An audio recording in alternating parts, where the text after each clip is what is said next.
मित्रांनो, आज आपण एक लव्ह स्टोरी ऐकणार आहोत. तर चला सुरू करूया.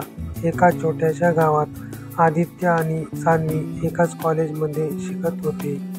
आदित्य शांत, थोडा लाजरा पण अभ्यासू मुलगा, तर सान्वी उत्साही, हसतमुखत आणि सगळ्यांमध्ये मिसळणारी.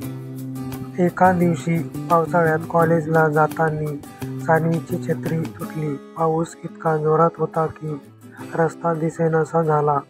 तेव्हा आदित्यने आपल्या छत्रीत तिला जागा दिली. दोघं पहिल्यांदाच एवढ्या जवळ आले.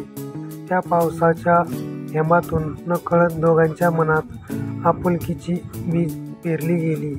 कॉलेजच्या लायब्ररीत, अभ्यास कॅन्टीनमध्ये कॉफी आणि छोट्या छोट्या बोलण्यातून त्यांचं नातं घट्ट होत गेलं.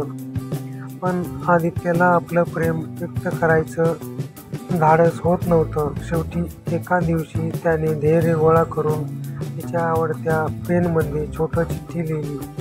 सान्वी, तू माझ्यासाठी केवळ मैत्रीण नाहीस, तू माझं जग आहेस.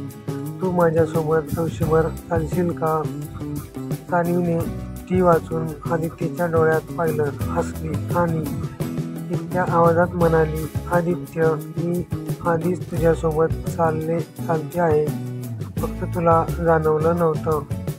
मग त्या दिवसापासून दोघांची ही प्रेमकथा पावसाच्या थेंबासारखी ताजी, गोड आणि कायमची जपली गेली. तर मित्रांनो, तुम्हाला ही लव्ह स्टोरी आवडली का? या मला कमेंटमध्ये नक्की सांगा. आणि चॅनलवर नवीन असाल तर चॅनलला नक्की सबस्क्राईब करा. धन्यवाद.